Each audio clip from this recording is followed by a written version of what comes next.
Hello once again, I'm Cosmic. So finally the 20 plus year wait is over and we finally have a sequel to one of the most iconic games of all time. That's right, Wasteland 2 has finally arrived after Brian Fargo and his company In Exile Entertainment succeeded in one of the most successful Kickstarter campaigns to date, raising just under $3 million. Wasteland 2 certainly carries a prestigious name. After all, the original 1988 Wasteland was not only beloved by fans, but it was the foundation for its spiritual successors, being the Fallout franchise. In fact, you can see tribute to Wasteland throughout the Fallout franchise, including Washington being called Capital Wasteland in Fallout 3, and a group actually called the Desert Rangers in New Vegas. Wasteland 2's story places you in the boots of 4 raw recruits to the Desert Rangers. The game starts you in the desert wastes of Arizona as you attend the funeral of Ace, a Desert Ranger who was recently killed. As the funeral ends, the Desert Rangers leader, General Vargas, throws you into the deep end and sends you and the 3 other recruits to track down Ace's killer and investigate his murder. So let's start off with character creation. In the game you start with 4 characters. You have the option of either creating your own characters or choosing from pre-existing builds. You can even have a combination of both. In terms of aesthetics, the character models are not that pleasant to look at, and there isn't a large variety of faces to choose from. That being said, the statistical side of things makes up for the appearance's shortcomings in spades. Your characters have both attributes, which are things like strength, and they have skills. There is a large range of skills available, including things like lockpicking, safecracking, and more. It's often best to create a diverse group. After all, the more skills your party has collectively, the more options you'll have throughout the game. I myself opted first for an assault rifle bearing squad leader, a sniper with a lockpicking and computer skills, a melee focused demolitions expert, and a shotgun wielding medic. When you're not actually in a location, you'll be traversing the wastes on the world map. There are lots of locations to discover in the world, and you can find hidden caches of loot, so it's always worth spending time to explore. On the world map, you have several factors to take into account when you are travelling. First is your water supply. Your group has water canteens. Each mile you travel will use up water, and if you run out, your party will start to take damage from dehydration. You can, however, stop at any oasis you find in your travels to fill up your canteens. Another factor is radiation. After all, nukes do tend to leave some nasty after effects in the environment. Safe travel through irradiated zones can only be done by having the appropriate radiation suits. If you don't, your party will die of radiation sickness very quickly. The world map also has some random encounters, not all of which are combat focused. Many, however, will be raiders or animals that you must either combat or run away, but some will be travelling merchants or on the occasion something much more interesting. Graphically, Wasteland 2 isn't the prettiest of spectacles. However, its art direction does bring a certain harsh grittiness to the affair, which is very appropriate for the post-apocalyptic setting. I think the character models could have been done a lot better, and the animations and some of the models have a really blocky look to them, which looks really out of place. While it's not the prettiest of games, the effect animations such as explosions look really well done. On top of this, things like NPC character art is fantastically drawn. One thing that does shine about the game is the sound, which is no surprise when you know that Mark Morgan, who is responsible for the soundtracks of Fallout and Fallout 2, is your composer. Everything from music, sound effects, and surprisingly voice acting is done superbly well and brings a real atmosphere to the whole affair. Let's move on to one of, if not the main part of the game, combat. After all, there's plenty of dangers lurking in the Wasteland and you can't avoid them all. Those familiar with the recent XCOM or even more recent Divinity Original Sin will be right at home with Wasteland 2's tactical turn-based system. Combat is straightforward and it works from an action point system. Your character's attributes determines the amount of AP that you have at the start of each turn, as well as the order in which characters take their turns. The combat is fairly fast paced, very similar to XCOM Enemy Unknown. There is both a cover system and crouch mechanics too. The cover system is simplistic, and being in cover obviously just gives you defensive bonuses. Crouching on the other hand improves your chance to hit, as well as raising your chance to evade attacks. Depending on the difficulty, combat can be fairly challenging, particularly later in the game when you meet tougher enemies and enemies with both unique mechanics and better weaponry.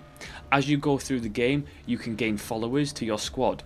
These followers, if you don't have leadership skills, can have a chance to lose control in the middle of battle, and they will do as they please in combat. Your weapons can also jam, usually at most inconvenient times possible. Plus, you will regularly have to reload your mags and watch your available ammo. Overall, the combat is solid, challenging and fun.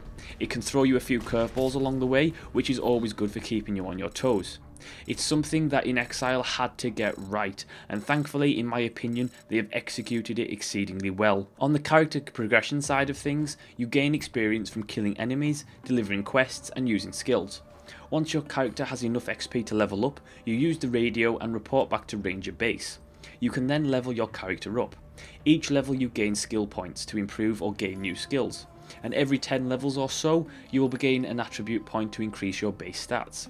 Leveling is very straightforward in Wasteland 2. You can also gain extra attribute and skill points by exploring the world and finding objects that will give you either one or the other. Speaking of skills, as I've said, there's plenty to be had. There are two main types of skills, weapons and general. Weapon skills are required for the proficient use of that weapon, and improving that skill improves its hit chance as well as other stats. I found it best to have each character have a main weapon skill and then a backup, as you can equip each character with two weapons that you can switch at any time. General skills encompass a broad range, from intelligence-based computer science, which is good for hacking, to charisma-based smart ass, which is good for out-talking the people that you encounter. The more skills your party has, the better you will fare in the various locations and situations that you come across in the Wastelands. Having well developed skills can gain you access to secret locations, loot, and it can ultimately lead to having different outcomes from encounters. It's very useful to have a character that has some conversation based skills, as these open up new dialogue options and are very useful in resolving encounters. Wasteland 2 boasts a large number of quests to embark on. The great thing about the game is that you often have the freedom of choice in how to deal with the situations that you encounter.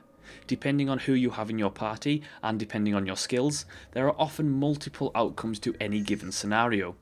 An example of this is when I went to the graveyard to dig up some graves. All was fine with me looting from the dead. However, upon reloading an earlier save and I gained a different follower on the path to the graveyard, when I went to dig the graves, my ally took offence at me disturbing the dead and turned on my group. Things like this can happen all the time in the game, and it's really great to see all the different possibilities that there are. Not only does it ensure a good amount of replayability, but it also ensures that while two people can have the same game and play the same game, different things will happen to each. The followers that you can pick up on your travels are great. You really do meet some weird and wonderful people in the game. You can only have a few followers at a time, and each will comment on what's going on as you progress, often with hilarity ensuing. Having certain followers themselves can be a resolution to a situation, and had you not had them and went with someone else, things would have played out differently.